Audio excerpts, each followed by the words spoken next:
Okay, next question. Should I get my Medicare insurance from someone like you who just does Medicare, or should I go with my current agent? No, go with someone like me. Just kidding. Okay, so that was a short answer because I'm doing this because I would like you to trust me enough to contact me for your Medicare business. But it is a good question. Go with whoever you trust. I put up these videos to gain your trust. But if you already have an agent you trust, if you trust that they can do their job well, that they can answer your questions, that they can fulfill your needs, and if you trust that they're going to be there for you when you actually need the help that we as brokers are there to give you the help for, then go with whom you trust. Insurance is not a tangible product. You can't see insurance. You can't take your children or your grandchildren out to see the insurance that you've built. You can't pass insurance off to the next generation. It's not a keepsake. It's not a watch. You're going to be... everything with insurance is based on trust. It's an intangible, and intangibles mean that you have to have faith in the person who's giving it to you and the company that you're going to be getting it from. Now, most people have a little bit of a misplaced faith in terms of some companies because everybody has a story. If you've watched my other videos, you know I say this often. Everybody has a story, and that is very true. There are stories, both good and bad, of how insurance has paid something or has not paid something, or has given them the run around, or has gone out of their way to make sure that things were not only done but done correctly, done well, and even followed up with.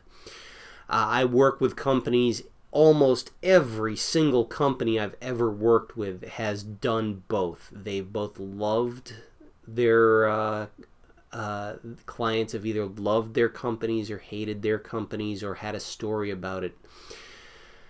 The answer is most problems with insurance tend to go to people don't understand what it is they're buying or what it is they need. Insurance companies usually follow their contracts to the letter of the contract. They don't do more, but they usually never do less either. Like them or hate them, you're going to be getting insurance. Even Medicare is insurance. It's government insurance, and they've got laws you follow. There's a big book that comes every year called Medicare and You. That book is going to tell you what they're going to give you each year, and if you don't understand it and you expect them to do something that they say in there that they will not cover, then you know that that's an example of even the governmental health insurance program won't do it. So my purpose in doing these videos is to help give you a little bit of confidence if you don't have somebody that you can already talk to get the trust that you need to go into a competent plan. A lot of people are getting their information from TV. Now, when you get information from TV, you're getting them from commercials from a company. I'm trying to avoid that. I don't mention any companies' names here. I'm trying to give you very generalized information, not information specific to you. A lot of the different programs are identical from company to company. If you're talking about a Medicare supplement, Company A is no different from Company B. That is very important. So there's going to be nothing, including the payment procedures. They're all going to use the same terms and conditions for payment. If it's Medicare Advantage, they still have to pretty much pay the same things, but they're going to pay different ways, different costs. They'll have different terms and conditions, and your cost sharing will be a little bit different, and your network is going to be a little bit different, and the flexibility you have of that network is going to be a little bit different as well. So the company may matter a little bit more with Medicare Advantage, but still overall your point of contact, we want it to be with an agent or a broker. If you have somebody you trust, go to that person. Just go. Whatever they say, make sure that they know what it is that you need the insurance to do for you. By all means, don't just, have them pull something off, take it and say that's fine. But don't do that. We want you to actually talk to somebody. Our preference at this moment really isn't you buy insurance over the phone. As a matter of fact, there are certain types of products that you're not supposed to buy by the phone at all, especially in the state of Ohio, where there's some very strict rules about advertising products, including Medicare supplements, which do not have those rules in other states. We try our best. We do occasionally sell insurance over the phone. Excuse me, I am getting over a cold, so as I talk more, it's going to make me cough. But we don't really want our people to be buying insurance over the phone. Now, you're going to contact us over the phone afterwards. We're going to do our annual reviews most likely over the phone, primarily because we have to. There's just not enough time to get a hold of people. But we really want to sit down with people and get to know what it is that they want. Let them get to know us. Let us explain things in person. You'd be amazed just how many extra things that come out as a result of a personal sit down. Take the time to do it. Some people don't like in-person visits. I'm one of them. But there are certain times I know I just kind of have to do it just because that's the way things work, and that's just how, we get information. We process information better when it's done in person. For my part, if I'm in your house and you have some prescriptions, I have the ability to find out a better prescription plan for you when I know what prescriptions you take. Excuse me. Now, the prescriptions that you take, if you give me a list, I'm going to ask you some questions about the list. It's almost inevitably going to come down to, well, can I see the bottles instead? Because the list is not as accurate as you think it is. On top of that, it's also going to give me the chance to ask you, what about eye drops, which are not always kept in the same place as pills? What about nasal sprays? What about shots where you have to keep the vials refrigerated or the pens refrigerated? None of those are typically kept in the same place, and a lot of times you're either not going to have them on the list, or they're not going to be updated on the list, or you're not going from a list, you're just going to pull out the bottles and give them to me. Those are important. Additionally, there are some medications, very few, but some of them come under Medicare B as in boy instead of D as in drug. Usually if I see where they're placed or if I see what they are, I'll be able to ask you how they get administered to you. And that will help me determine whether or not they should not be included on your Medicare Part D prescription drug list. So that all is important too. Excuse me, diabetics, people with COPD, a lot of times they're going to have specialized medications that are going to be going in under different areas. So all of that are things that I will be dealing with a lot better in person. Now again, you don't have to give me any of that stuff. I can find a plan for you without any of that information.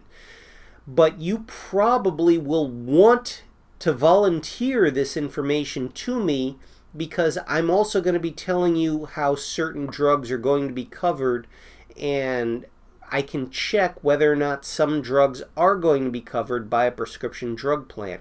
These are things that work out a lot better that first time. Now, we're going to we're going to have records. If you purchase from us, we're going to be keeping a record of it so that in the future we will be able to know what it is that you cover. We'll be able to go back and ask, okay, are you still taking this drug if you don't give it to us? And a lot of people, they're either going to forget that they're taking it and be reminded to tell us about it, or they're going to be able to say, no, I took it off, or they're going to say, well, we had this milligram last year. This year you say you're taking this milligrams. Which one is correct? And they're going to say, oh, well, let me check. So that's the reason that we kind of do this in person. It's basically to verify, make sure that we're doing the right thing. All of this information is technically voluntary.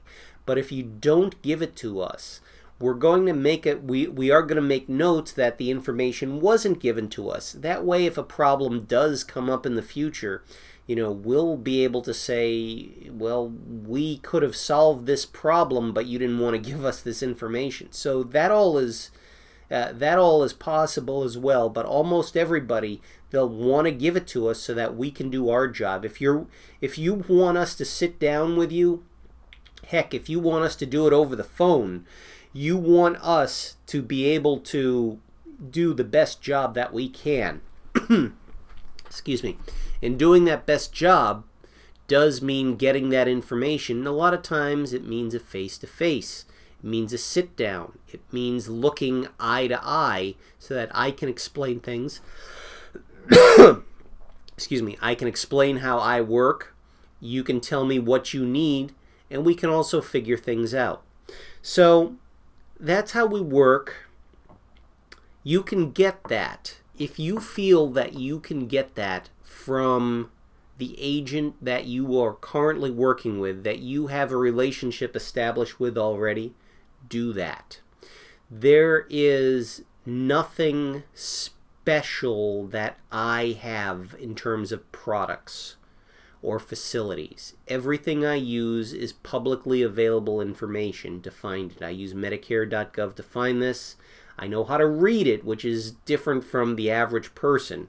I know how to interpret that information too. It's not the easiest it's not the easiest thing in the world to interpret, but I can do that, and that's really where a lot of my job goes.